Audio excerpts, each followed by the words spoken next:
No capítulo 13 de Mateus, o primeiro versículo nos coloca diretamente numa cena cheia de significado. Jesus sai de casa e vai para a beira do mar, uma paisagem tão familiar aos discípulos e à multidão que o segue. A essa altura do ministério, Jesus já é amplamente conhecido, suas palavras são aguardadas, e ele é seguido por pessoas que vêm de várias vilas e regiões. A beira do mar da Galileia se torna um cenário perfeito para essa ocasião. Jesus, ao ver a multidão que se aglomera em torno dele, decide sentar-se em um barco, e a multidão permanece em pé na praia. É como se o mar, a areia e o barco estivessem montando o palco para um dos ensinamentos mais importantes de todo o Novo Testamento, a parábola do semeador. Essa passagem, que vai de Mateus capítulo 13, versículo 1 até o versículo 23, revela um momento em que Jesus escolhe ensinar de maneira indireta, através de histórias ou parábolas. Jesus sabia que alguns compreenderiam imediatamente, enquanto outros poderiam permanecer na superfície. Então ele começa: "Eis que o semeador saiu a semear." Com essa frase simples, Jesus chama atenção para algo muito comum na vida daqueles que o escutavam: a agricultura. Para as pessoas daquela época, plantar e colher era um processo que ditava a sobrevivência e o sustento. Mas Jesus, como ele faz em tantas outras ocasiões, usa o conhecido para revelar o desconhecido, o material para desvendar o espiritual. Ele descreve como o semeador espalha suas sementes e elas caem em diferentes tipos de solo. Algumas caem à beira do caminho e são rapidamente comidas pelos pássaros. Outras caem em solo rochoso, onde há pouca profundidade e até germinam rapidamente, mas logo secam ao sol por falta de raízes. Algumas caem entre espinhos, que acabam sufocando as plantas. E finalmente há aquelas que caem em boa terra e produzem frutos, a 30, a 60 e a 100 por um. Com essa descrição, Jesus introduz o tema central da parábola, a diversidade dos corações que recebem a palavra. O que se destaca aqui é que o semeador é o mesmo, a semente é a mesma, mas o resultado varia. Essa é uma ilustração profunda da palavra de Deus em nossas vidas. Deus nos dá a sua palavra, mas a maneira como a recebemos depende do estado de nosso coração. Os solos representam diferentes condições espirituais, estados de receptividade que cada pessoa tem em relação à mensagem divina. No versículo 9, Jesus diz: "Quem tem ouvidos para ouvir, ouça." Ele não está apenas dizendo ouçam, mas desafiando cada um a ouvir com atenção, a buscar o significado mais profundo, a entender o que ele quer realmente transmitir. Os discípulos curiosos perguntam a Jesus: "Por que falas por parábolas?" Jesus então explica a eles que o propósito das parábolas é revelar e, ao mesmo tempo, ocultar. Ele diz que a eles, seus discípulos, foi dado o privilégio de conhecer os mistérios do reino dos céus, mas não a todos. Há um simbolismo profundo aqui, uma divisão clara entre aqueles que estão prontos para receber e entender as verdades do reino e aqueles que ainda não possuem um coração sensível a essas verdades. Ao mesmo tempo, as parábolas não são um mecanismo de exclusão, mas uma forma de conduzir a reflexão e de despertar o desejo por maior entendimento espiritual. Jesus então explica a parábola do semeador aos discípulos de forma detalhada, e cada tipo de solo ganha um significado específico. Primeiro, o solo à beira do caminho, onde a semente é comida pelos pássaros, representa aqueles que ouvem a palavra, mas não a compreendem. É como se o diabo ou as preocupações do mundo roubassem essa palavra antes mesmo que ela tenha a chance de criar raízes em suas vidas. Aqui, o inimigo se aproveita da falta de entendimento para tirar rapidamente a palavra dos corações que estão à beira do caminho, sem firmeza nem profundidade. O segundo tipo de solo, o solo pedregoso, refere-se àqueles que recebem a palavra com alegria, mas não têm raízes. São pessoas que se empolgam no início, mas quando surgem tribulações ou perseguições por causa da palavra, rapidamente desistem. Esse é um alerta direto. A fé superficial não resiste às dificuldades. Quantas vezes vemos essa situação ao nosso redor? Pessoas que, em um momento de entusiasmo, abraçam a fé, mas logo se perdem quando enfrentam adversidades. Esse tipo de fé é como uma planta que cresce em terreno raso, sem raízes profundas, e que não consegue sustentar-se sob o calor do sol das provações. O terceiro tipo de solo são aqueles em quem a palavra é sufocada por espinhos, ou seja, por preocupações, riquezas e prazeres da vida. São aqueles que recebem a palavra, mas as distrações e tentações do mundo os impedem de viver plenamente o Evangelho. Eles até aceitam a mensagem, mas à medida que enfrentam os desafios da vida, as demandas do cotidiano acabam sufocando qualquer crescimento espiritual. Essa é uma das situações mais comuns nos dias de hoje. Em meio à correria, às preocupações financeiras e ao apelo constante de bens materiais, muitos corações que poderiam frutificar acabam sufocados e impedidos de dar frutos. Finalmente, Jesus descreve o bom solo, aquele que produz fruto em abundância, a 30, a 60 e a 100 por um. Aqui está o verdadeiro discípulo, aquele cujo coração está preparado para receber a palavra e fazê-la crescer. Esse solo fértil representa uma vida transformada, onde a palavra de Deus cria raízes, germina e dá fruto. No versículo 24, Jesus continua a ensinar, dessa vez usando uma nova parábola, a do joio e do trigo. Ele começa dizendo: "O reino dos céus é semelhante a um homem que semeou boa semente no seu campo." Aqui, mais uma vez, temos a figura de um semeador, alguém que planta com a intenção de colher frutos saudáveis. Só que nessa parábola, algo perturbador acontece. Enquanto todos dormem, um inimigo vem e semeia joio entre o trigo, algo que só seria descoberto mais tarde, quando as plantas já estivessem crescendo juntas. Agora, o que é o joio? Naquele contexto agrícola, o joio era uma planta parecida com o trigo, mas que ao amadurecer não produzia nenhum grão comestível. Pelo contrário, era tóxico e se parecia muito com o trigo em suas fases iniciais, o que dificultava a identificação. Esse detalhe traz uma carga simbólica poderosa. A parábola do joio e do trigo mostra que, enquanto Deus semeia o bom, o inimigo age para semear o que é mau. Ambos, joio e trigo, convivem lado a lado no mesmo campo, tornando-se uma metáfora viva sobre o estado do mundo e da igreja, lugar onde o bem e o mal coexistem. Ao perceberem o crescimento do joio, os servos do dono do campo perguntam: "Senhor, não semeaste boa semente no teu campo? De onde veio então o joio?" O dono do campo responde com clareza: "Um inimigo fez isso." Essa resposta revela duas verdades espirituais. Primeiro, que Deus é o semeador do bem. Ele planta o que é puro e verdadeiro. Segundo, que o mal no mundo não tem sua origem em Deus, mas em um adversário, em um agente de oposição que age nas sombras, na ausência da luz. Então os servos sugerem ao dono do campo que arranquem o joio. Mas o dono, com sabedoria, responde: "Não, para que ao colher o joio, não arranqueis com ele também o trigo." Ele instrui a deixarem ambos crescerem juntos até o tempo da colheita. Esse detalhe é significativo. Jesus mostra aqui uma lição de paciência e discernimento. Às vezes, é preciso deixar o bem e o mal coexistirem até o momento certo, até que haja uma clara distinção entre o que é frutífero e o que é destrutivo. O trigo e o joio precisam crescer juntos até o tempo da colheita, que simboliza o tempo final, o julgamento. Esse momento da colheita representa o juízo final, quando Deus, como um lavrador experiente, separará o joio do trigo. Ele declara: "Na colheita, direi aos ceifeiros: ajuntai primeiro o joio e atai-o em feixes para ser queimado, mas o trigo recolhei-o no meu celeiro." A parábola aponta para uma separação definitiva entre os justos e os injustos, aqueles que pertencem ao reino de Deus e aqueles que rejeitaram a sua palavra. A cena de queimar o joio traz à tona a seriedade do julgamento de Deus, enfatizando que o mal não passará despercebido nem permanecerá sem consequência. Agora, há algo interessante sobre a paciência do dono do campo. Ele poderia ter permitido que seus servos arrancassem o joio de imediato, mas preferiu esperar. Isso é um símbolo da paciência de Deus em nossa própria jornada espiritual e no seu trato com a humanidade. Muitas vezes, Ele permite que as coisas se desenrolem no seu próprio tempo, dando chance a cada um de crescer e mostrar quem realmente é. Essa espera revela o caráter de um Deus que oferece oportunidade para o arrependimento, mas que no tempo certo trará a justiça final. A parábola do joio e do trigo também revela uma advertência importante. Nem tudo que parece trigo é de fato trigo.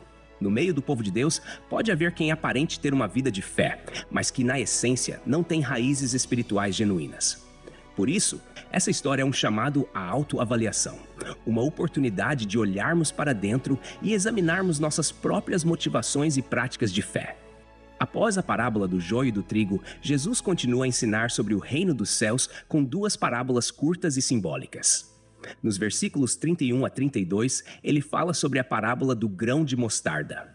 O reino dos céus é semelhante a um grão de mostarda, que um homem tomou e plantou no seu campo.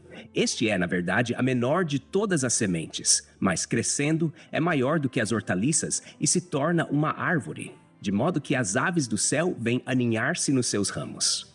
A mostarda, na Palestina do primeiro século, era famosa por sua pequenez, quase insignificante quando semeada. Mas Jesus aponta que essa pequena semente, sem valor, cresce e se transforma em uma grande planta, que até oferece abrigo para as aves. Aqui, Jesus quer que os ouvintes compreendam que o reino de Deus, embora comece de forma humilde e discreta, tem um potencial extraordinário para se expandir e alcançar grandeza. Ele está dizendo que o reino pode até parecer pequeno no começo, como o ministério inicial de Jesus, apenas um rabino com alguns discípulos no meio de uma pequena região da Galileia, mas o seu impacto será imenso, abrindo espaço e acolhendo a todos que vierem a ele. Há também um simbolismo profundo nos ramos que acolhem as aves do céu. As aves representam os povos, aqueles que vêm de diversas origens e culturas e encontram refúgio no reino de Deus. É uma imagem de acolhimento e abrigo, como um refúgio para todos os que buscam paz e pertencimento em Deus. Em seguida, no versículo 33, Jesus usa outra parábola para ilustrar o reino, a do fermento. Ele diz: "O reino dos céus é semelhante ao fermento que uma mulher tomou e misturou em 3 medidas de farinha, até que tudo ficou levedado." Nesse caso, o fermento representa a influência do reino de Deus. Assim como o fermento age de forma invisível, penetrando toda a massa, o reino opera dentro do coração humano, transformando, influenciando e expandindo-se de maneira sutil e profunda. O fermento é quase invisível, mas seu efeito é inegável. Uma vez misturado na massa, ele transforma toda a sua estrutura, expandindo-a e preparando-a para algo maior. Com isso, Jesus nos ensina que o reino dos céus não é sempre um poder visível, não começa com um espetáculo ou uma revolução aberta. Em vez disso, ele é como o fermento, trabalha internamente na transformação silenciosa e constante das vidas, das culturas e da sociedade, até que seu efeito seja visto em toda parte. Esse ensino é também um lembrete para os discípulos e para nós, leitores de hoje, de que o reino de Deus opera em um ritmo diferente. Deus muitas vezes trabalha no silêncio, nas pequenas ações, nas mudanças sutis que com o tempo se tornam evidentes e poderosas. Assim, quando vemos o reino de Deus em ação no mundo, no amor, na paz, na bondade que vão crescendo aos poucos em nossos corações e ao nosso redor, estamos vendo o fermento do reino, que age de maneira discreta, mas eficaz. Finalmente, os versículos 34 e 35 fecham essa sessão, revelando algo importante sobre o ensino de Jesus. Mateus destaca: "Todas estas coisas disse Jesus às multidões por parábolas, e nada lhes falava sem parábola, para que se cumprisse o que foi dito pelo profeta. Abrirei em parábolas a minha boca, publicarei coisas ocultas desde a fundação do mundo." Aqui o evangelista Mateus está fazendo referência às profecias do Antigo Testamento, especialmente uma passagem dos Salmos. Ao ensinar por meio de parábolas, Jesus não está apenas escolhendo um estilo de ensino atrativo, mas está cumprindo um propósito profético. As parábolas revelam mistérios escondidos desde o princípio, segredos que Deus preparou para serem revelados no tempo oportuno. Elas são, ao mesmo tempo, um meio de revelar e ocultar. Revelam para aqueles que têm o coração aberto e ocultam daqueles que estão apenas curiosos ou indiferentes.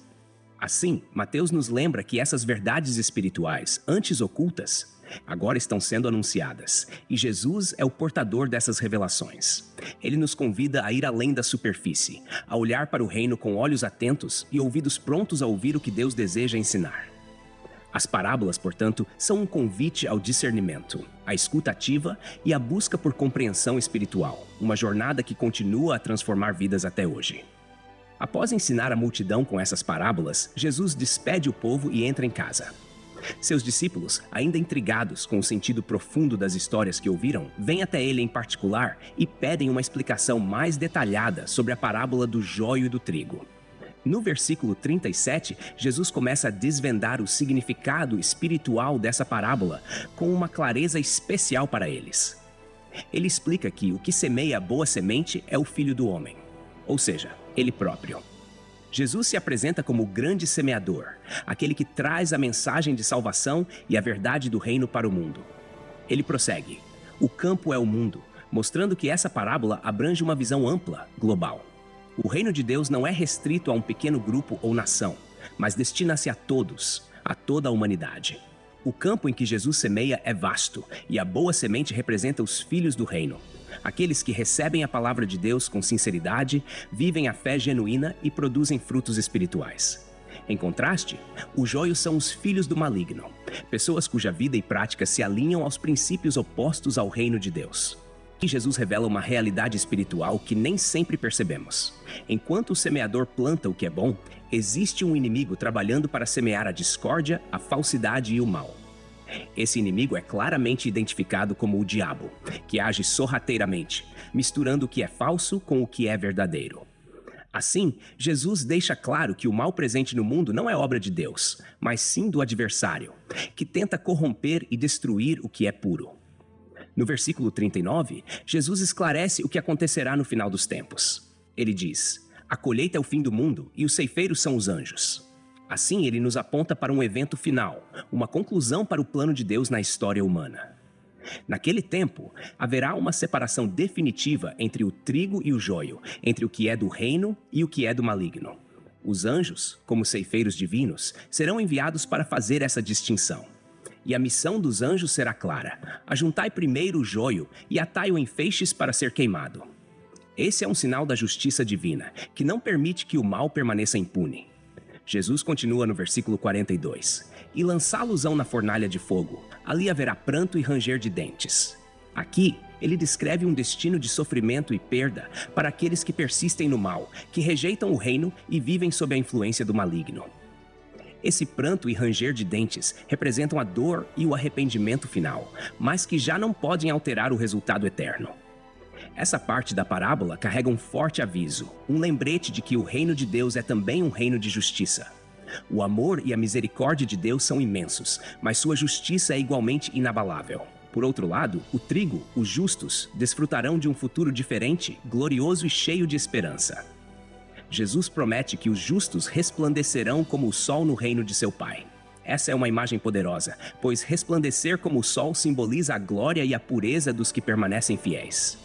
Enquanto o joio é separado e lançado fora, os filhos do reino serão honrados e glorificados. Eles estarão no reino do Pai, em um lugar de luz, paz e alegria. A promessa de resplandecer como o sol indica que a vida dos justos será transformada envolta na presença de Deus, onde não haverá mais trevas ou separação. Jesus encerra essa explicação com um chamado solene: "Quem tem ouvidos, ouça." Essa frase, repetida ao longo de seus ensinamentos, é um convite à reflexão e ao compromisso pessoal. Ele não está falando apenas aos discípulos, mas a todos que ouvem suas palavras e têm a oportunidade de responder ao seu convite. Jesus nos chama a prestar atenção, a buscar um entendimento mais profundo e a viver de acordo com os valores do reino. Essa parábola do joio e do trigo, então, é uma advertência, mas também uma promessa. Ela nos lembra que o reino de Deus está presente no mundo, mesmo em meio à oposição e à corrupção. Deus, em sua paciência, permite que o bem e o mal coexistam temporariamente, mas ele promete um julgamento justo.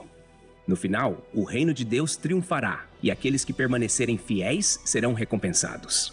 A justiça será feita e os justos serão reconhecidos, acolhidos e glorificados na presença de Deus. Assim, Jesus convida cada um de nós a examinar o próprio coração e a buscar um relacionamento verdadeiro com Ele, crescendo como trigo em meio ao mundo, aguardando o dia em que resplandeceremos como o sol no reino do Pai. Continuando o relato dos ensinos de Jesus sobre o reino dos céus, chegamos a algumas parábolas que, em poucas palavras, revelam a imensidão do valor e da prioridade desse reino. Primeiro, vamos ao versículo 44. "O reino dos céus é semelhante a um tesouro escondido no campo, que um homem, achando-o, escondeu. E pelo gozo dele, vai, vende tudo quanto tem e compra aquele campo." Jesus usa a figura de um homem que descobre, de repente, um tesouro de valor incalculável. Ao perceber a importância do que encontrou, ele não mede esforços. Vende tudo o que tem para comprar aquele campo e garantir a posse do tesouro. Isso nos ensina que o reino dos céus exige uma entrega completa, um desprendimento do que já possuímos para abraçar algo muito maior, algo eterno. Perceba que esse homem vende tudo com alegria. Ele entendeu que o que estava ganhando era muito mais precioso do que qualquer coisa que ele deixava para trás. Essa é a essência do reino, uma troca de valores, onde o efêmero é deixado de lado para adquirir o eterno. No versículo seguinte, 45, Jesus continua a ilustrar o reino, agora com a parábola da pérola de grande valor. O reino dos céus é também semelhante a um homem negociante, que busca boas pérolas. E encontrando uma pérola de grande valor, vendeu tudo quanto tinha e comprou-a. Aqui, o negociante é alguém que entende de valor, que conhece e busca o que é raro e precioso. Quando ele encontra essa pérola extraordinária, ele faz o mesmo que o homem do tesouro. Vende tudo o que possui para adquiri-la. Com isso, Jesus reforça que o reino dos céus não é uma posse qualquer. Não é algo que se obtém com reservas ou com parte do que somos. É algo que deve ser a prioridade absoluta de quem o encontra. Quem realmente compreende o valor do reino não hesita em investir sua vida inteira nisso.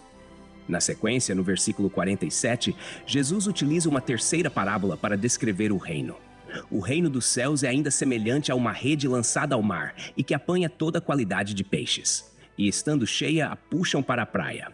E assentando-se, apanham para os cestos os bons. Os ruins, porém, lançam fora. Essa parábola é muito poderosa porque retrata o reino como uma rede que abrange a todos, sem discriminação inicial. Mas, assim como os pescadores, que ao final do dia separam os peixes bons dos ruins, haverá uma separação final. Essa passagem nos lembra da necessidade de uma vida que reflita a presença de Deus, pois não basta estar na rede. O reino requer uma transformação que nos prepare para o dia do juízo. Aqueles que vivem de acordo com o reino serão como os peixes bons, preparados para o propósito eterno de Deus. Após essas parábolas, no versículo 51, Jesus questiona os discípulos: "Entendestes todas estas coisas?" E eles lhe respondem: "Sim, Senhor." É interessante notar que Jesus queria garantir que eles haviam compreendido o sentido profundo dessas histórias.